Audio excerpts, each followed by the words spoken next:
कर्म का विधान यही है, भोगना पड़ेगा। यदि कर्ता नहीं भोगेगा तो उसका हितैषी भोगेगा। जैसे बालक ने कोई अपराध कर दिया, जुर्माना पड़ा, केस चला, अंत में जुर्माना पड़ा कि 10 लाख रुपए जुर्माना भरना पड़ेगा। अब वो बालक भरे चाहे उसका पिता भर दे, भरना तो पड़ेगा। चाहे तो व्यक्ति स्वयं भरे और चाहे उसका बाप भर दे।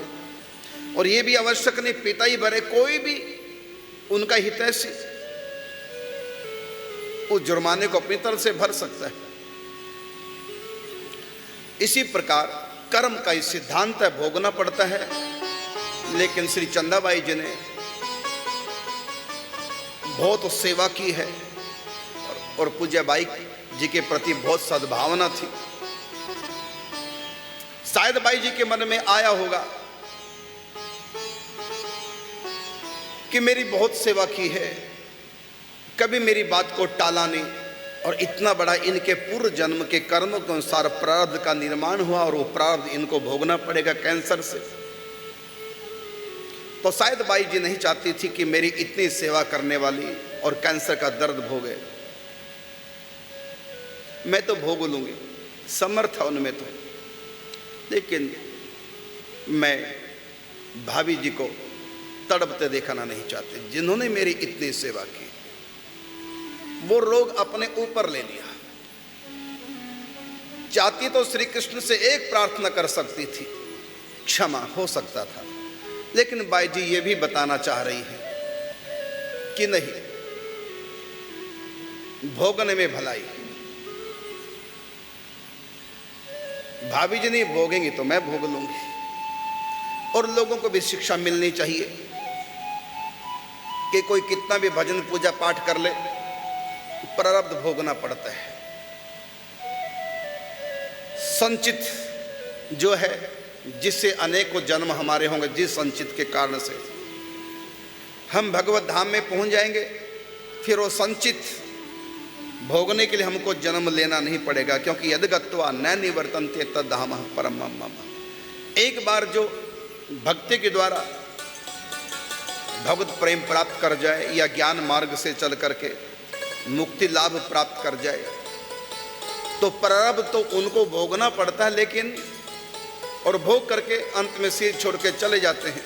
लेकिन जो संचित में जमा है अनेकों जन्मों की राशि, कर्म राशि, उसको भोगने के लिए दोबारा जन्म लेना पड़ेगा। लेकिन जब एक बार कल्याण हो गया, भगवत धाम में पहुंच गए, तो फिर जन्म लेना नहीं पड़ेगा। अब संचित राशि रहेगी। क्या होगा? वो संचित राशि जिनका जो सिर छोड़ के भगवत धाम में चले जाते हैं, उनकी सेवा करने वालों के पास पुण्य चले जाते हैं, और उनकी बुराई करने के पास उनके पाप भी चले जाते हैं। इस प्रकार वो संचित बंट जाता है।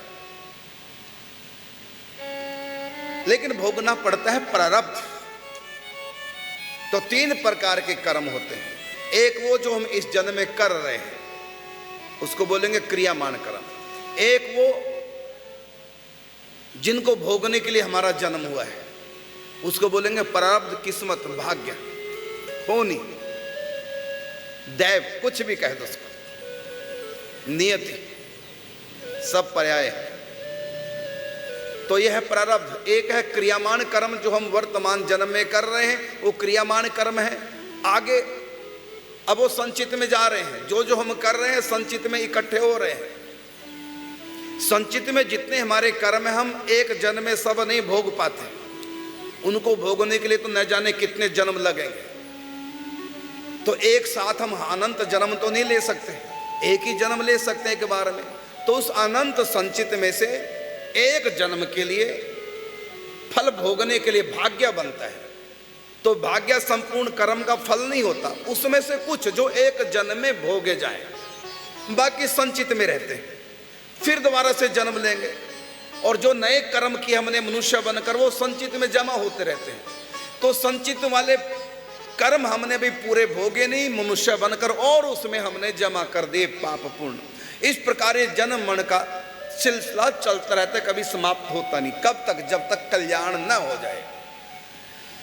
तो प्रारब्ध तो भोगना पड़ता है, एक नियम है, लेकिन संचित यदि भगवत प्राप्ति हो जाए तो संचित जिसके कारण से अनेक जन्म होने वो संचित धरा रह जाता है, क्योंकि संचित को भोगने के लिए जन्म लेना पड़ेगा। और जिसका कल्याण हो गया भगवत भजन से, भगवत प्राप्ति हो गई, अब उसका जन्म हो नहीं सकता, क्योंकि सिद्धांत है यद गत्वा न निवर्तन्ते तद धाम परमम मम।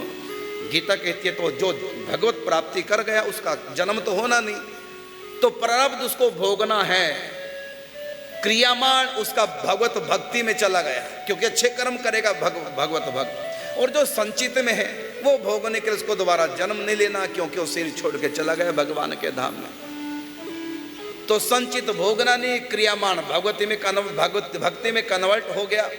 अब रह गए प्रारब्ध, वो भोगना पड़ेगा दोनों को, ज्ञानी को भी और भक्त को भी। अहम ब्रह्मस्मि के भाव को जो प्राप्त कर गया उसको भी कर्म भोगने पड़ते हैं, माने भाग्य भोगना पड़ेगा। और जो दासोहम के भाव से आ गया, प्रेम प्राप्त हो गया, उसको भी भाग्य भोगना पड़ता है। भाग्य ज्ञानी को भी भक्त को भी दोनों को ही भोगना पड़ता है। लेकिन ज्ञानी और भक्त ये दोनों संचित से बच जाते हैं, क्योंकि इनका दोनों का उद्धार हो गया होता है, जन्म होगा नहीं। जब जन्म नहीं होगा तो फिर संचित भोगना भी नहीं, क्योंकि संचित तो जन्म देकर ही भगवान होता है, जन्म हो नहीं सकता, क्योंकि भगवत प्राप्ति हो चुकी है, कल्याण हो चुका है, आत्म साक्षात्कार या भगवत साक्षात्कार हो चुका है, जन्म होना नहीं। अब वो संचित बंट जाता है उस दिवंगत आत्मा के व्यक्ति का, जो सिर छोड़ के भगवत धाम में जाता है, उसकी जो प्रशंसा करता है उसके संचित का पूर्ण उधर ट्रांसफर हो जाता है, और जो बुराई करता है उनका पाप उधर ट्रांसफर हो जाता है। इसलिए किसी की भी मृत्यु हो जाए, कभी किसी की बुराई करनी नहीं चाहिए मृत्यु के बाद, नहीं तो कर्म भाग्य में हमारे उसके संचित कर्म हमारे संचित में आ जाएंगे, एक नियम है। इसलिए किसी की चर्चा करनी नहीं चाहिए, जीते जी व्यक्ति की भी चर्चा नहीं करनी चाहिए, क्योंकि अपराध किया सामने वाले ने, हमने उसकी चर्चा कर करके किया क्या, उसके अपराध को ट्रांसफर अपने संचित में करा दिया और उसका पाप कट गया। कैसे कटा? क्योंकि उसने निंदा सुनी, उसको दुख हुआ, तो निंदा से उसके पाप कट गए। और कहाँ गए? निंदा करने वाले के खाते में चले गए। इसलिए जिसकी निंदा हो रही है उसका लाभ है, और जो निंदा कर रहा है उसका घाटा है। इसलिए किसी की निंदा नहीं करनी चाहिए, बहुत बड़ा घाटा है। दूसरे के पाप भी हमारे संचित में जमा हो जाएंगे, फिर दोबारा से हमको जन्म लेके भोगने पड़ेगा। तो कर्म का विधान है, भोगना पड़ेगा। लेकिन जो समर्थ पुरुष हैं वो अपने शरणागत के कई अपराधों को अपने ऊपर ले लेते हैं। तो भाई जी ने क्या किया, कल कथा आप लोगों ने सबने श्रवण की।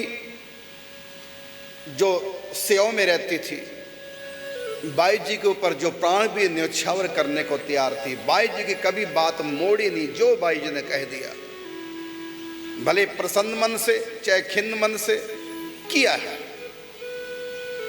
आप कहेंगे खिन्न मन से क्यों? क्योंकि बाई जी की कई बातें ऐसी होती थी जो समझ से परे थी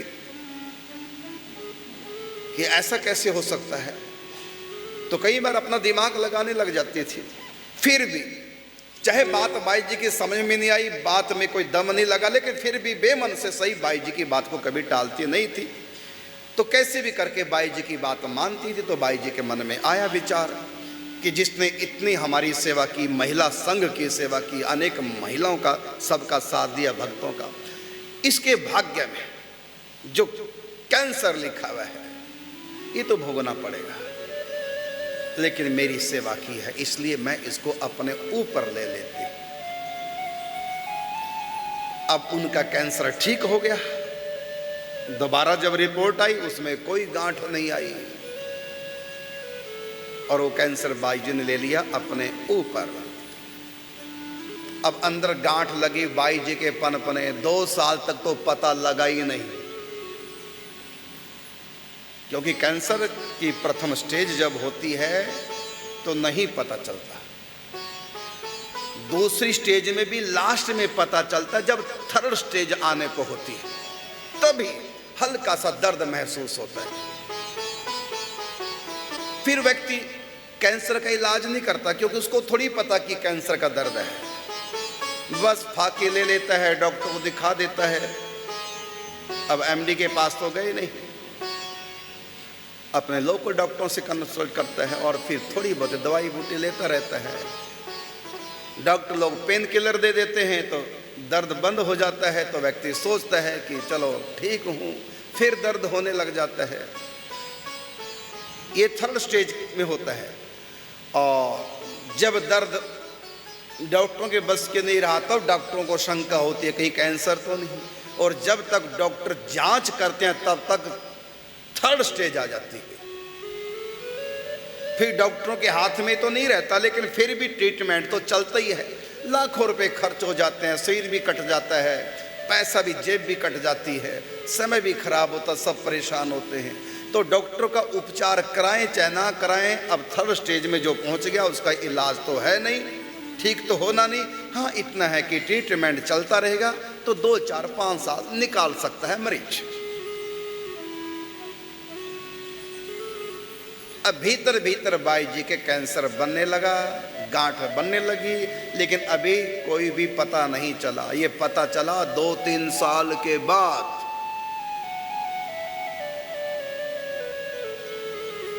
अब बाई जी ने तो संकल्प किया ही था, बाई जी को तो पता है कि मेरे भीतर क्या पनप रहा है, क्योंकि बाई जी ने तो गांठ जो चंदाबाई भाभी जी की थी तो बीमारी अपने ऊपर ली, उनको तो पता था कि होगा। बाई जी को पता था कि आने वाले समय में मुझको कैंसर होगा, और भीतर शुरुआत हो चुकी, लेकिन दर्द वगैरह कुछ नहीं। अभी 2-4 साल बाद पता चलेगा, क्योंकि कैंसर कभी भी एकदम नहीं होता। कैंसर होने में भी कई साल लगते हैं, शुरुआत कई साल पहले होती है। आज जो हमको पता चला कैंसर है, तो मत सोचो कि अभी 2-4 महीने से जब से दर्द हुआ तब से पता चला, नहीं। जब दर्द प्रारंभ हुआ तब तो सेकंड स्टेज आ गई थी। फर्स्ट स्टेज में तो पता चलता ही नहीं, कुछ होता नहीं, कुछ बिगड़ता ही नहीं, कुछ पता ही नहीं चलता। और ये फर्स्ट स्टेज जो होती है वो हो सकता है कई साल तक रहती है, कई साल के बाद फिर सेकंड स्टेज आती है।